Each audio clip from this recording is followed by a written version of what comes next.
এক নাম্বার হলো কোরআনুল কারীম জানিয়েছে ওয়ামান আ'রাদা আন যিকরি ফাইন্না লাহু মাঈশাতান দানকা ওয়া নাহশুরুহু ইয়াওমাল কিয়ামাতি আ'মা قال ربي لما حشرتني أعمى وقد كنت بصيرا قال كذلك أتتك آياتنا فنسيتها وكذلك اليوم تنسى জোরে বলেন আল্লাহু আকবার। রব্বুল আলামিন বলেন কোরআনুল কারীম থেকে যারা মুখ ফিরাবে এক নম্বরে আমি আল্লাহ রব্বুল আলামিন দুনিয়ার জীবনটা তাদের সংকীর্ণ করে দিব। কোনা নাউজুবিল্লাহ। আজকে আমরা শুনতে পাই, অনেক জায়গায় শোনা যায় আমরা এই উন্নতি করলাম, আমরা এই সেতু বানালাম, এই রাস্তা করলাম, খোঁজ নিয়ে দেখা যায় লাড্ডুকা ফাটা কিচ্ছু নাই, ঠিক কি না? আমার প্রিয় ভাইরা মনে রাখবেন, আবার মাঝে মধ্যে আমরা শুনতে পাই মাননীয় প্রাইম মিনিস্টার মাঝে মধ্যেই বলে এই সালে নাকি দুর্ভিক্ষ আসবে। কথা বলেন ঠিক কিনা? আমি তো বলি হযরত ইউসুফ আলাইহিস সালাতু ওয়াস সালাম তখন জেলের মধ্যে বন্দী ছিলেন। জেলের মধ্যে বন্দী থাকার পরে হযরত ইউসুফ আলাইহিস সালাতু ওয়াস সালাম জেলের মধ্যে যখন বন্দী ছিলেন, এমন সময় বাদশা স্বপ্ন দেখলো ওই মিশরের মধ্যে দুর্ভিক্ষ এসে যাবে। এই স্বপ্নটা দেখলো, দেখার পরে জানতে পারলো ইউসুফ নামক একজন ব্যক্তি আছে, তাকে যদি জেল থেকে বের করে দিই তাহলে এই স্বপ্নটা ব্যাখ্যাটা বুঝায়া বুঝায়া মিশর থেকে দুর্ভিক্ষ তাড়াবে। কথা বলেন ঠিক না? আমরাও বলতে চাই, আপনি যদি মনে করেন এই বাংলার জমিনে যদি দুর্ভিক্ষ আছে, এটা যদি আপনার মনে হয়, আপনি ইউসুফের মতো আলেমদের উত্তরসূরি, ইউসুফের উত্তরসূরি আলেমদেরকে জেল থেকে বের করেন, খোদার কসম করে বলি বাংলাদেশে কোনো দুর্ভিক্ষ আসতে পারে না। কথা বলেন ঠিক কিনা? একটা কথা মনে রাখবেন, মসজিদের মধ্যে হুকুম চলে কার? সবাই বলেন তো, হুকুম চলে কার? মসজিদের মধ্যে আল্লাহর হুকুম চলে। 4 রাকাতের নামাজ ইমাম সাহেব কিন্তু 4 রাকাতই পড়ায়। মসজিদের মধ্যে নবীর সুন্নাহ চলে। মসজিদের মধ্যে কে তরমুজ পাটি করে, কে বাঙ্গি পাটি করে, এটা কিন্তু দেখা যায় না। কথা বলেন ঠিক কিনা? মসজিদের মধ্যে কে তরমুজ পাটি করলো, কে বাঙ্গি পাটি করলো, এটা কিন্তু দেখা যায় না।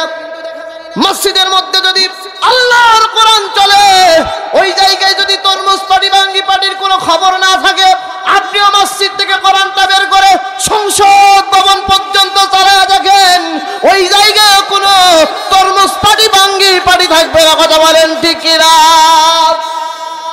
এই কথাগুলো যখন আমরা বলি অনেকেই ফসকা পড়ে যায়। মনে রাখবেন, মুসলমান এক নম্বরে কোরআনুল কারীম যারা মানবে না তাদের দুনিয়ার জীবনটা সংকীর্ণ করে দিবেন। কন্যা নাউজুবিল্লাহ। দ্বিতীয় নম্বরে এই কোরআনুল কারীম যারা পড়বে না, কোরআনুল কারীম যারা বুঝবে না, কোরআনের বিরোধিতা যারা করবে, কিয়ামতের দিন আল্লাহ রাব্বুল আলামিন তাদেরকে অন্ধ করে উঠাবেন। কন্যা নাউজুবিল্লাহ।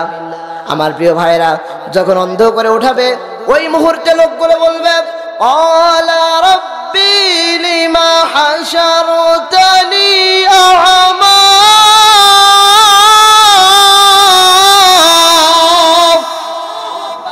লোকগুলো বলা শুরু করবে, আল্লাহ আজকে আমরা কেন অন্ধ হয়ে উঠলাম? সঙ্গে সঙ্গে রব্বুল আলামিন বলবেন আজকে অন্ধ হয়ে ওঠার পিছনে কারণ হলো, আজকে অন্ধ হয়ে ওঠার পিছনে কারণ হলো তোমরা দুনিয়াতে কোরআনটা মানো নাই। কি মানো নাই বলেন? কোরআনটা মানো নাই, কোরআন অনুযায়ী জীবন যাপন করো নাই, কোরআন অনুযায়ী নিজের সমস্যা করো নাই, যার কারণে আজকে তোমরা অন্ধ হয়ে উঠেছো। কন্যা নাউজুবিল্লাহ। 2 নাম্বার শাস্তি। 3 নাম্বার কিয়ামতের দিন আল্লাহর নবীজি নিজে মামলা দায়ের করবেন। কন্যা নাউজুবিল্লাহ। আল্লাহর নবীজি নিজে এইভাবে কোরআনটা নিয়ে বলবে, আল্লাহ ওই যে চকমনসুবের মধ্যে আমার মুসলমান ছিল, ওই মান্দাখানার মধ্যে আমার মুসলমান ছিল, ওই বাংলাদেশের মধ্যে আমার মুসলমান ছিল, যারা আমার কোরআন সহ্য করতে পারে নাই, আমার কোরআনুল কারীমওয়ালা লোকদেরকে সহ্য করতে পারে নাই, তাদের নাম লিস্ট করে করে ঠান্ডায় দিয়েছে। কথা বলেন ঠিক কিনা? মনে রাখবেন মুসলমান, এই এইভাবে যারা করবে কিয়ামতের দিন তাদের বিরুদ্ধে আল্লাহ নবীজি নিজে মামলা দায়ের করবে। কন্যা নাউজুবিল্লাহ। কোরআন না মানার কারণে 3 নাম্বার শাস্তি এইটা। কোরআন না মানার কারণে 4th নাম্বার শাস্তি। এই কোরআন কারোবা পক্ষে সাক্ষী দেবে, এই কোরআন কারোবা বিপক্ষে সাক্ষী দেবে। আপনি কোরআন পড়লেন না, কোরআন বুঝলেন না, কোরআন অনুযায়ী আমল করলেন না, বলেন তো ভাইরা আমার, আপনার পক্ষে কি কোরআন সাক্ষী দেবে? এই কথা বলেন না, কোরআন কি পক্ষে সাক্ষী দেবে?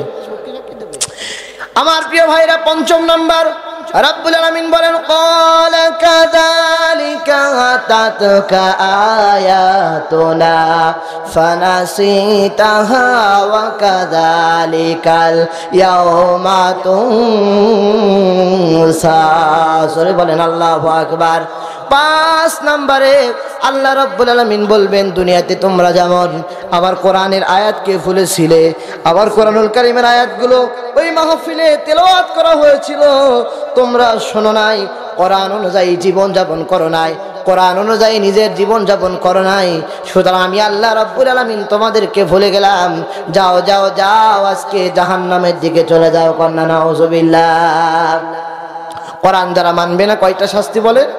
দুনিয়া এবং আখিরাত মিলে শাস্তি হচ্ছে 5টা। কোরআন যারা মানবে না তাদের ঠিকানা কোথায়? জাহান্নামে। আমরা কি জাহান্নামে যেতে চাই? জাহান্নামে যেতে চাই না। আমরা কোরআনুল কারীম মানবো, পড়বো, বুঝবো। কথা বলেন ঠিক কিনা?